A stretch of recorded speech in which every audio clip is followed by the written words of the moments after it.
reading for you, I was trying to come up with two images, okay? The only thing that flashed through when I meditated was a number 4. And the way it was written in the reverse. So, number 4 is like this, right? I saw it going the other way. And from the numerological perspective, the number 4 deals with stability, it deals with foundations, and it deals almost with a very, very strong sense of personal integrity as well as personal responsibility. It's the table with the 4 legs, okay? It's like the epitome or the apex of stability in some areas of your life. And traditionally, number 4 people are quite spiritual. They have healing hands, healing touch. They're naturally empathic, and they have the ability to soothe, scared animal, to soothe children, distressed children, or even scared children, or children that might have, I'm hearing colicky, or even children that are emotionally like distressed. Okay, so number 4 people are natural healers, and they might be in a healing profession in some capacity. The thing about number 4 people is that they're not innately emotional people, but they do care about humanity in as a collective. Okay, they're a little bit more detached, but they care about humanity. They care about the state of the world, and they will never ignore a crying child. They will never ignore a distressed animal that is starving or that is chained up. And in a way, too, number 4 people, their major fear is about growing old, is about being in a position where they're not independent or they're not self-sufficient, and they might need other people to take care of them. So that's one of the major phobias of number 4. They don't want to grow old. They don't want to be reliant on other people.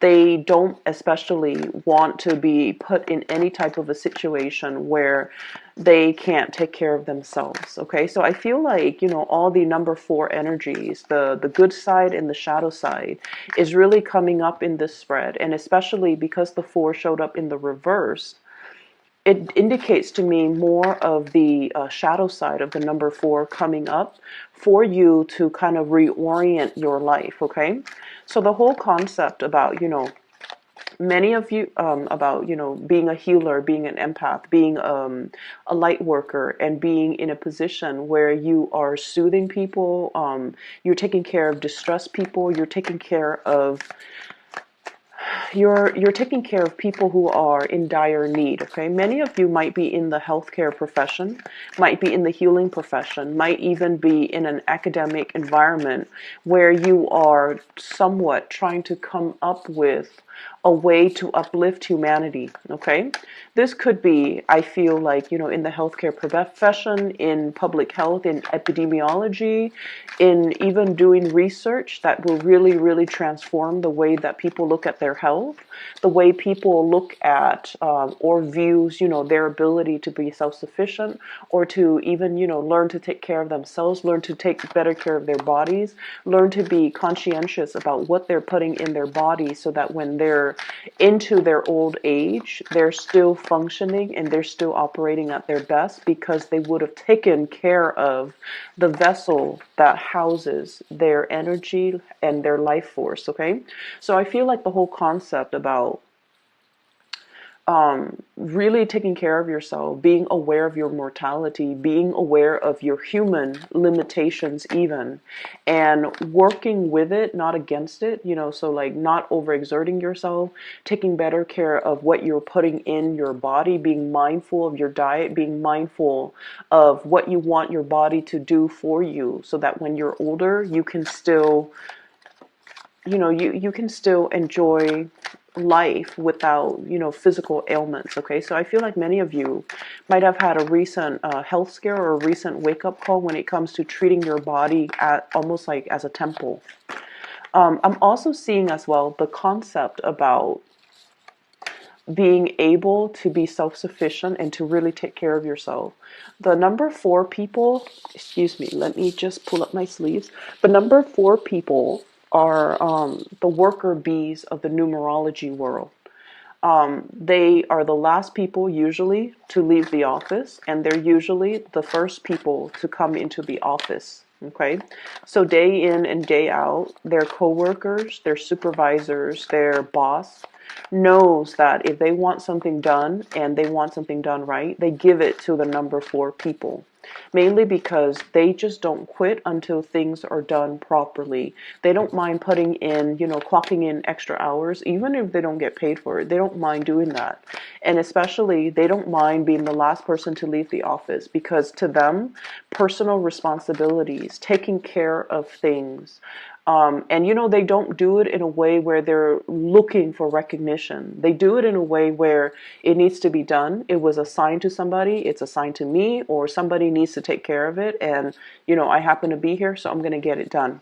And so they're really, really hardworking. So the energy of hard work really paying off for you. I feel like, the hard work, the dedication, all of your efforts, all of the things that you're working really, really diligently at, all of these things, at the time that you're doing them, you're just like, I'm going through the motions. I'm doing it out of a sense of responsibility. But what you don't realize is that it helps to ground you, it helps to anchor you, it helps to really build up that foundation for you so that you can be seen as a major force to be reckoned with in your professional life, in your work environment. You're admired and, even looked up to, like heavily looked up to, admired, and even intimidated by the people who are working in your midst, who are your colleagues, mainly because you're kind of like that energizer bunny. You keep going, you don't get fatigued, you don't get tired, and you're not one to keep scores like, oh, I did this yesterday, so you need to do it the next day. You're not one to do that. You're just, duty calls, I need to get it done, so I'm going to get it done. And as a result of it, it's very, very foundationally good for you to work with this energy, not to give up, do what you feel you need to do, regardless of who's watching. Okay, so I feel like there's a lot of lessons here coming in regarding hard work, regarding paying it forward, and really grounding yourself. And just know that hard work will always, always pay off. It might not pay off in the immediate moment in time, but months and years and further down the line, it's really going to come home. The good karma will really come home and roost for you. Okay. So that's what I'm feeling here. For many of you, you might be, exhibiting the number 4 energy in your work environment, where people have a great deal of respect for you. They also see everything that you're doing, and it inspires them to want to achieve more. It inspires them to almost like want to be like you and want to, it's almost like they're trying to figure out where the source of your endless energy comes from, what really, how you recharge, how you can keep going without, feeling fatigued. Okay. And they're almost trying to figure out where that source of that fountain of youth comes from as well. And I'm hearing the fountain of youth mainly because I feel like for many of you, you don't get tired, and your energy is very sprightly, it's very optimistic, it's very buoyant. And another thing is that number 4 symbol is also very similar to the symbol of Jupiter, and Jupiter deals overall with optimism. It deals with luck, it deals with expansion, and it deals with the ease in which we navigate problems in our lives. We don't let them bog us down for too long. We kind of blast through it. We pick ourselves up of our own bootstraps, and then we keep going. So a lot of people are looking at you in awe and admiration and wondering where your source of energy, drive, determination, optimism, and abundance is. Where is that coming from? And it's not apparent to them. And I feel like, for many of you in public, you have a very dignified and regal way in which you express yourself.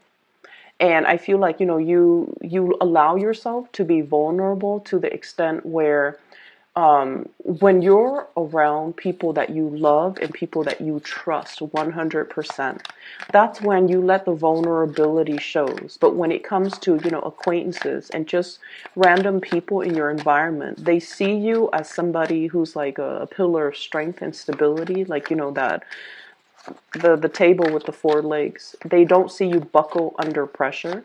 And the table with the flat surface, it is able to withstand a lot of weight. It's able to hold and contain a lot of things. So I'm also seeing, kind of like that reservoir, deep reservoir of knowledge, and not only just, technical knowledge, but also spiritual knowledge. So I feel like people see you as being very, very strong, very, very stable. You don't buckle under pressure, and you never need to ask other people for help, okay? Let me get two more cards for you. Okay, so we have two. Which I feel brings me to the point of the reading. Because, like I said, the number 4 comes out almost like in the reverse. Okay, I'm seeing it kind of like a reflection of it in the mirror, where it's transposed in the opposite direction. So what that means is there will be situations, a lot of situations, a lot of troubleshooting, a lot of fires that you have to put out in your environment. Okay, you have to bring kind of smearing over into. Into the time of Aries. And I was laughing because when I said smearing, I see this kid with like a crayon and going wild on the walls. Okay, so many of you might have a little bit of like boisterous children. Okay, a little bit naughty, might be getting in trouble. So there's just a lot of fires that you have to put out, either in the household environment or even in your work environment, but you're handling it with such grace. So needless to say, this card really, really drew me to it. So we have here the Ten of Wands, and the Ten of Wands is dealing with a lot of responsibilities. Okay, having a lot on her plate. She's got that other wand on the ground, and if she were to, bend down and pick that up, she's going to drop everything that she's holding. So it's a situation where you kind of need to, really prioritize what's really important right now. Maybe I need to take care of everything here first before I pick up that last project. Maybe I need to learn to take care of myself first before I start helping others. Maybe I need to take these wands home, set it down so that it has a place in my house first before I come back for this other thing. Okay? Or maybe I just need to be strategic about it, put everything down, kind of get a string or a cord or some piece of cloth and bundle everything up so that I can carry them in an easier manner. So I feel like you're shifting priorities, you're shifting your work around, you're moving things around, as well as arranging things so that they're more manageable for you. So I definitely feel like, the later part of this month is about the expending of your energy, okay? Where are you wasting energy? Where are you expending it in the right channel? And how can things and processes and procedures and ways of doing be made so that they are more effective, so that they are more streamlined, so that we can work smart rather than work hard. Okay. I'm also seeing as well there. I'm getting an energy of somebody in your environment that you are trying really hard to please. Okay, and this person comes up here as the King of Pentacles, and for those of you who has this person in your work environment, this is usually like this is somebody that I would call like they see the value in people. Okay, they know that you're very hardworking. They know that you're very honest, straightforward, and they know that when they give you a specific task, that you're going to be able to get it done. So they don't have any complaints about your work ethics. They don't have any complaints about you as a worker.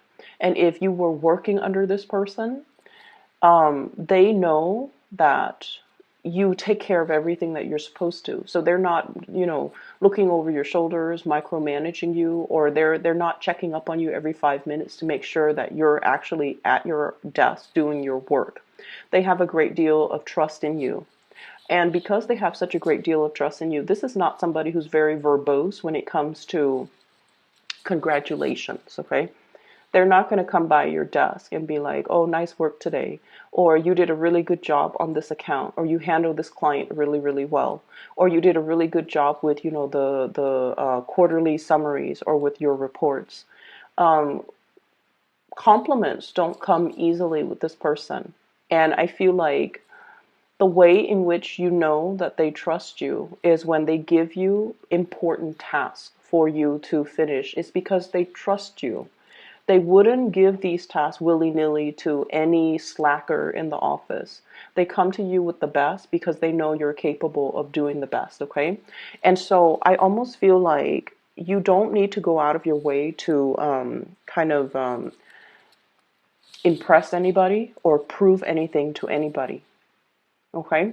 And you especially don't need to, keep yourself so. We have the devil and the Ten of Wands, and this is like, responsibility, being a workaholic. Like I mentioned before, the number 4 people are like the workaholic of the numerology world.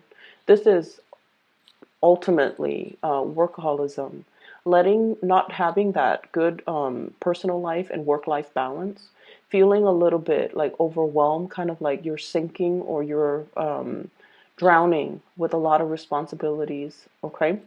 And so you don't need to, if you feel like, oh, I need to make a good impression, I just started a job, I need to prove myself, you don't have to do any of that, because the people around you, especially that superior, is totally aware that you are capable of doing a lot, but they're also aware that you're hardworking. So you don't need to go out of your way to prove this to things done. Most of those things will be bounced back to us for fixing. So it's really, really important that we look carefully at our workflow and we can figure out how we can improve things rather than piling things on when it's not necessary. Okay? So that's what I'm feeling here. And I'm also feeling as well, for many of you, you have really made it, okay? Hard work paid off in a big, big, big, big way. And I have this card here, the Magician. The Magician is mastering a skill. And what this card denotes to me is it's somebody who's very well-rounded, okay? He has all the suit of he has all the suit. So the sword, the wands, the pentacles, and the cups. Okay, so he's master the 4 elements. And so I feel like for many of you, you're very well rounded. You have a multitude of skills. So I see people who have had a lot of jobs, as teenagers, okay? You might have been a cashier, you might have worked in fast food, you might have been a waitress, you might have been a hostess, you might have been a receptionist. You had a myriad of skills under your belt. And so when you go out into the world as, in your 20s, okay? And you're trying to find like part-time jobs, or you're trying to figure out like, what career path should I go? You have a lot of things to go off of. You have a packed resume, a stacked resume. And I also feel like a lot of the times, one of the dangers about, being so well-rounded and so versatile is that it can make it very difficult for us to really commit to, decide upon, and stick to a specific career path. Because we feel like one career might bring us a lot of financial abundance, for example, but it's not intellectually stimulating. Another career might be very, very intellectually stimulating, but it's really not allowing us to, help people. And then, such as, doing research in a laboratory, like day in and day out, you're stimulated, but you don't feel like you're applying that knowledge or you're helping people in a physical, tangible sense. And then another job that might be really, really, really exciting. It allows us to travel. So, for example, being like a sales rep, and it brings a lot of money, but it's lacking in that emotional abundance because it's hard to maintain a relationship when you're constantly on the go, when you're, sleeping in hotel rooms every night, when you're constantly traveling. So I feel like you feel there is a job out there that is going to encompass all of these elements. Not only is it going to soothe you, emotionally, it's also going to bring financial abundance. It's going to be intellectually stimulating. It's going to be exciting, where day in and day out is not the same routine. So many of you are out there looking for this big job that will fulfill you 100%. I see a lot of internet-based types of job search, okay? This is like going on LinkedIn, seeing what other people are up to, looking at the industries that they have collected experiences with. And I see you as well, going online, going to these big organizations like the nonprofit, the company website, and looking to see what careers they have, as well as what job listings are available. So I feel like, you believe there is something out there that is created specifically for you, where you can continue to develop not only one skill, but like all of the skills that you bring to the table. And then you want it to be like a perfect, perfect, perfect match.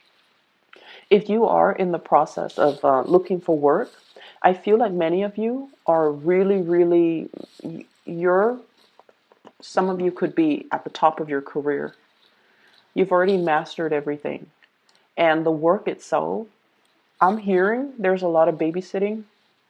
Okay. So I don't know if you're taking care of children physically, or you feel like, my job title is a specific way. It was advertised like this, but I feel like I'm picking up a lot of people's slack. And then as a result of it, you don't want to be in an environment where you stop growing. It's like everybody's growing, and you're doing a lot of like legwork, and you're cleaning up after people, and you just feel like there's more to life than this. There's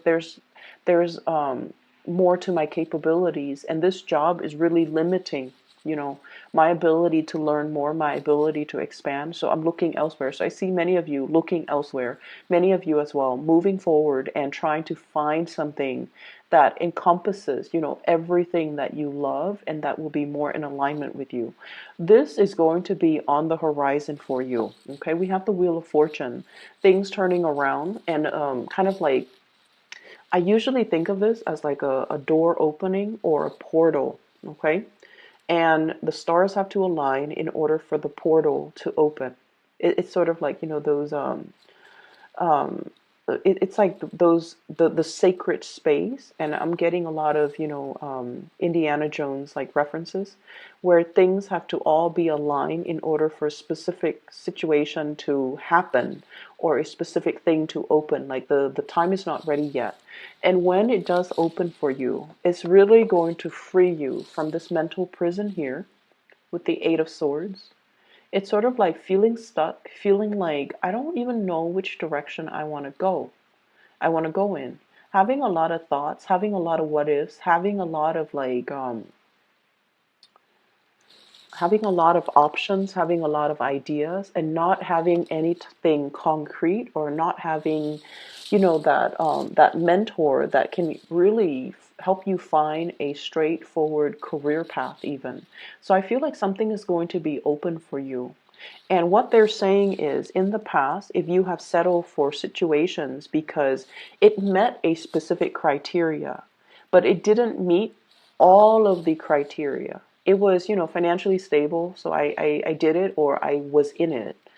Or the other one, it was, intellectually stimulating, but it wasn't very stable financially. So something is coming into the picture that will honestly, truly meet all of your criteria. And you might have thought that, this situation would never come around, but I feel like it is going to be in the picture for you. And wait around for it, and especially during this Mercury, these portals opening up for you, okay? In the love relationship sector as well, I feel like you have two options on the table here. I don't see people juggling. I don't see people, cheating or anything like that. I have an air sign, so this is air energy. Aquarius, Gemini, and Libra. And then I have an earth sign, a Taurus, a Virgo, or a Capricorn. So first of all, let's talk about this air sign. Um, they're linked up with a magician. Okay, so they're incredibly, incredibly, incredibly intelligent. Very, very intelligent. You can like stay up all night talking to them. You don't mind because they're just a joy to talk to. They have a lot of ideas. They have a lot of plans. They're just really, really fun to talk to. They're very inspiring to be with, and they're so intelligent that they kind of expand your knowledge base. Okay. And I feel like this person is so, so, so, so intelligent that they can also be a little bit critical.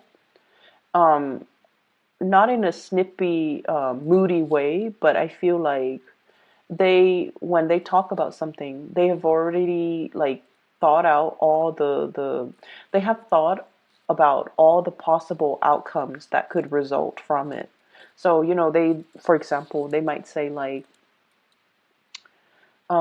they might say like, I really, really want to be a teacher, but I know that, teachers don't get paid a lot, especially in the public school systems.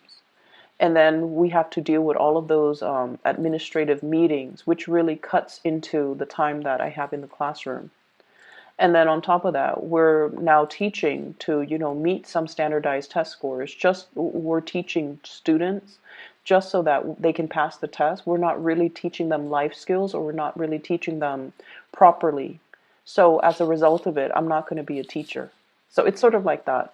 They have thought about every possible avenue, every possible factor, every possible downfall and pitfalls about a situation. So even though they have a lot of good ideas, they're very, very scared to act. I feel like you're dating this person socially. We have here the Three of Cups. And then I also feel like the communication there's a lot of internet-based type of communication, text messages, emails, and fast, swift communications happening between you and this person. And I feel like this person is not 100% sure how they feel about you. Okay? They're still a little bit stuck in their predicament. They're going to free themselves soon and come towards you. But what I do feel is they see your energies like this. You guys are the life of the party. Like when you work hard. When you play hard. And so I feel almost like this is somebody who might be a little bit more of a homebody. They see your energy as the life of the party. The magician is what I usually call the life of the party. It's somebody who knows how to talk and mingle with everybody from all walks of life. And when they go out and they have fun, they really, really know how to let their hair down. And I feel like because of that, this person feels a little bit intimidated by you because they're not really sure if you are. They might see you as having a lot of options. Seven of Cups. So they need to have 100% certainty that you are into them before they can commit to you. So that's just so you know. On the other hand, I do see another person here, and this is the King of Pentacles, Earth sign, Taurus, Virgo, Capricorn. This is what I feel like the Mr. or Mrs. Right. Okay, this is like the person that has everything that we look for in a partner. This is somebody that we want to bring home to mom and dad.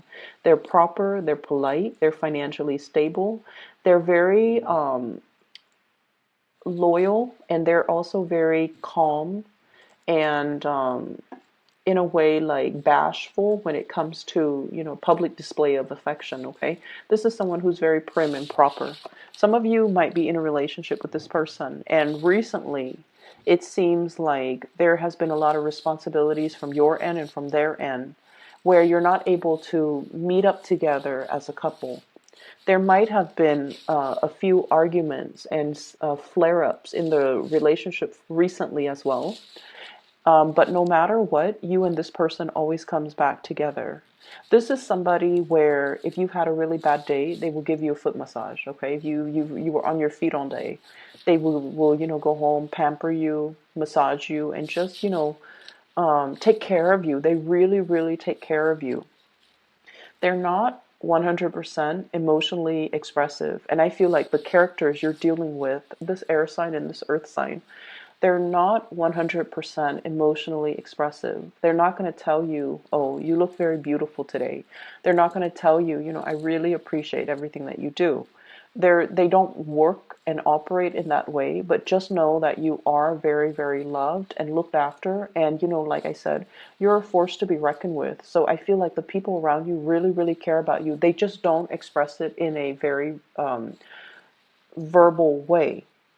And so you kind of, with the Mercury retrograde time frame, the best way for me to explain how to navigate the energy is don't listen to what people say, watch what people do. Because the surface communication, it's all a facade, it's all an act. It doesn't really mean anything at the end of the day. It doesn't even matter. It doesn't even have any substance. Look at what people do. And this person, I feel like they will do things to show how much they care. This person as well, they will do things to show you, how much you mean to them. And so, whatever, I feel like, if you feel a little bit overwhelmed with work, I definitely feel as well that you have to learn to kind of balance out your work life and your personal life, or even your social life. Okay, like work hard, party hard, or play hard, but you also need to preserve the time to really be there for these people who are also quite important in your life. You have some good things coming in, and I can assure you that hard work does pay off. You're going to start to see snippets of it, the payout, okay, at the end of this month, once we pass that, the 23rd, with the Mercury retrograde energy. So things will be righted again. Just make sure that you're not taking your work home. Make sure that, you leave the time and the space for yourself to kind of leave work at work. And then when you get home, that you're not constantly thinking about it, okay? Let me see if there is anything else here. I feel as well, the later part of this month is also a really, really good time for dating and getting back out there and socializing for many of you. So if you are, trying to find the right person, I especially see the latter part of the month being really, really good for Mr. or Mrs. Right, someone who's right up your alley to come into the picture, who sees all the, the good traits, who sees how hard you work, how dependable you are. They're going to be coming into the picture, and I feel like they're very, very much in alignment with your energy. Okay, so I will leave it at that. Leos, I wish you the very best for the latter half of this month. If you are interested in a reading, I do have a link in the description box below for a psychic. Her name is Bridget. She's based out of California. She is phenomenal. I highly recommend her. So if you're looking for a reading for yourself, or you know someone who is in need of spiritual guidance, I highly recommend that you get a reading from her. I've listed her link below, so if you click on that, it should take you to her scheduling website, okay? Take care of yourself, and I'll talk to you soon.